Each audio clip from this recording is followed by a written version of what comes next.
भारत अब चीन के निर्यात पर प्रतिबंध लगाने की तैयारी में। अरब देशों में नरेंद्र मोदी के फैसले से मच गई हलचल। बर्बाद हो जाएंगे सभी अरब देश अगर केंद्र सरकार ने ले लिया यह फैसला। यासीन मलिक को बचाने की गुहार लगाने लगे हैं कश्मीर का प्रोपेगेंडा रचने वाले पाकिस्तानी लोग। कौड़ियों के भाव बिकेगा पाकिस्तान, पहले खरीदार होंगे मोहम्मद बिन सलमान। नमस्कार दोस्तों, स्वागत है आपका जी चिल्स पर। दोस्तों, जैसा कि आप जानते हैं कि भारत पहले ही गेहूं और चावल के निर्यात पर प्रतिबंध लगा चुका है। सिर्फ इतना ही नहीं, गेहूं और चावल के साथ साथ प्याज के निर्यात पर भी भारी शुल्क भी लगा दिया गया था। अब केंद्र सरकार ने इसके बाद ऐसा फैसला लिया है जिसे सुनते ही अरब देशों के होश उड़ गए हैं। ऐसी खबरें आ रही है कि नरेंद्र मोदी की सरकार जल्द ही चीनी के निर्यात पर भी प्रतिबंध लगा सकती है। यानी नरेंद्र मोदी के फैसले से अरब देशों में कड़वाहट फैल जाएगी। पर आखिर सरकार यह कदम क्यों उठाना चाहती है? दूसरी तरफ पाकिस्तान ने एक बार फिर से कश्मीर के ऊपर प्रोपेगेंडा शुरू कर दिया है। इस बार यह प्रोपेगेंडा कश्मीर के अलगाववादी नेता यासीन मलिक को लेकर किया जा रहा है। गुप्त सूत्रों से पता चला है कि जल्द ही यासीन मलिक को फांसी दी जा सकती है। ऐसे में पाकिस्तान परेशान हो उठा है, इसलिए उसने सऊदी अरब के क्राउन प्रिंस की मदद लेने का ऐलान किया है। उन्हें कहा है कि यासीन मलिक को फांसी से बचा ले। लेकिन क्या सऊदी अरब के क्राउन प्रिंस पाकिस्तान की रिक्वेस्ट को ऐसे ही मान जाएंगे? ऐसा लगता तो नहीं, क्योंकि खबर आई है कि पाकिस्तान कौड़ियों के भाव बिकने वाला है और उनका सबसे पहले खरीदार होगा मोहम्मद बिन सलमान। इन सभी बातों पर आज इस वीडियो में विस्तार से चर्चा करने वाले हैं। सबसे पहले आपको बता दें कि समाचार एजेंसी रॉयटर की एक रिपोर्ट के मुताबिक सरकार के सूत्रों ने जानकारी दी है कि भारत अक्टूबर में चीनी के निर्यात पर प्रतिबंध लगा सकता है। यह प्रतिबंध कोई छोटा मोटा नहीं बल्कि अगले 11 महीनों के लिए होगा। यानी कि प्रतिबंध लगने के बाद सीधा अगले साल लगभग इसी समय चीनी निर्यात की जा सकेगी। ऐसे मौके कम ही आते हैं, क्योंकि 7 साल में पहली बार होगा जब चीनी के निर्यात पर भारत प्रतिबंध लगाने जा रहा है। जब से यह खबर सामने आई है तब से अरब देशों की खटिया खड़ी हो गई है, क्योंकि भारत के इस फैसले की वजह से सभी अरब देशों में कड़वाहट फैल जाएगी, क्योंकि वहां पर चीनी का नामो निशान भी नहीं होगा। अभी मुख्यतः सभी अरब देश भारत की ही चीनी का इस्तेमाल करते हैं, भारत से ही चीनी का आयात करते हैं। पहले ही गेहूं और चावल के निर्यात पर प्रतिबंध की वजह से अरब देशों में इन सभी वस्तुओं के दाम आसमान छू रहे हैं। सिर्फ इतना ही नहीं, भारत से प्याज के निर्यात पर भी लगभग 40% का शुल्क लगा दिया गया है। यानी इन सभी देशों में प्याज भी काफी महंगे दामों पर बिक रहा है।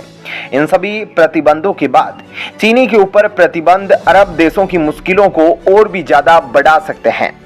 इंटरनेशनल ट्रेड सेंटर के आंकड़ों की अगर बात की जाए तो पिछले साल कतर ने अपनी चीनी जरूरत का लगभग 90% सिर्फ भारत से ही आयात किया था।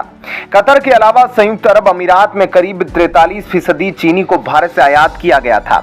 वहीं बहरीन ने 34%, सऊदी अरब ने 28% और कुवैत ने भी 28% चीनी को भारत से ही आयात किया था।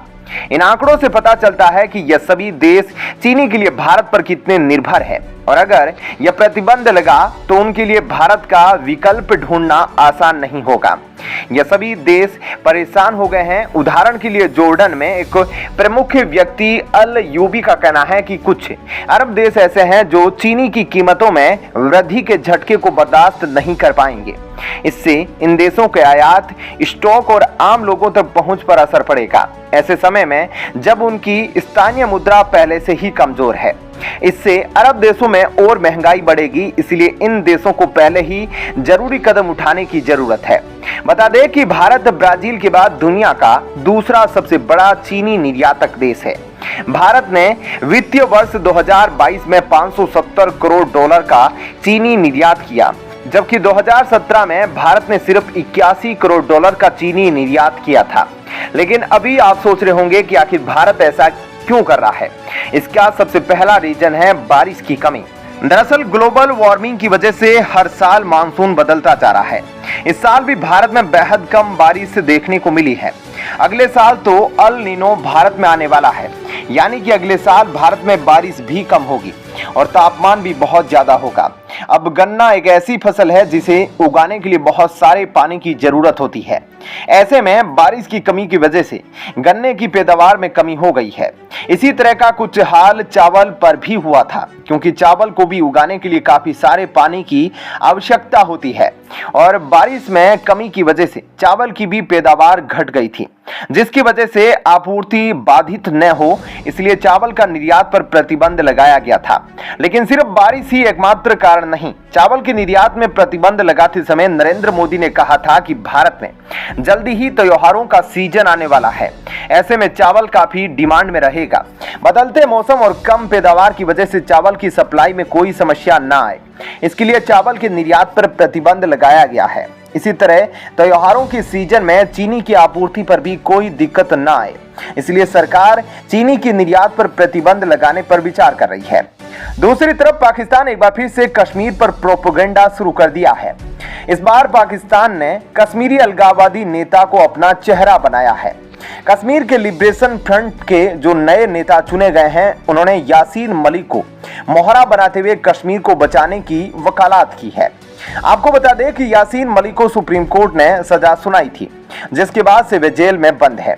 लेकिन हाल ही में ऐसी उड़ती खबरें आई है कि केंद्र सरकार जल्द ही यासीन मलिक को फांसी देने का विचार कर रही है। ऐसे में कश्मीर के अलगाववादी नेताओं की जान सूख गई और उन्होंने पाकिस्तान का दरवाजा खटखटा दिया।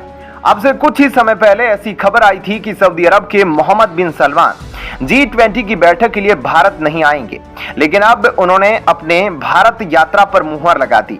जैसे ही उन्होंने भारत आने के लिए हाँ भरी, वैसे ही कश्मीर के इस नेता ने यासीन मलिक की जान बचाने के लिए सऊदी अरब के क्राउन प्रिंस से गुहार लगा दी। लिबरेशन फ्रंट के अध्यक्ष ने कहा कि यासीन मलिक बेहद अच्छा आदमी था और उसने कश्मीर की जनता के लिए बहुत कुछ किया, इसलिए वे चाहते हैं कि यासीन मलिक को जल्द से जल्द रिहा कराया जाए। मोहम्मद बिन सलमान के भारत यात्रा पर आने के बाद एक और बात तय हो गई है।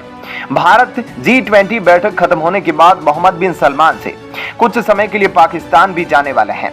उनका पाकिस्तान का दौरा सिर्फ 5 से 6 घंटे का होगा और इस दौरान वे पाकिस्तान के कार्यवाहक प्रधानमंत्री और उनके आर्मी जनरल मुनीर से मिलेंगे। पर क्या सऊदी अरब के क्राउन प्रिंस बिना मतलब ही पाकिस्तान जा रहे हैं? एक्सपर्ट की माने तो सऊदी अरब से झोली फैलाकर पाकिस्तान भीख मांग सकता है। इस भीख के बदले हो सकता है कि सऊदी अरब की क्राउन प्रिंस कुछ ऐसा मांग लेकर पाकिस्तान को अपनी जमीन बेचना पड़े। पाकिस्तान की अर्थव्यवस्था वैसे ही कुछ खास अच्छी नहीं चल रही, वह बिकने की जगह पर पहुंच गया है। ऐसे में लगता है उसका सबसे पहले खरीदार मोहम्मद बिन सलमान ही बनेंगे।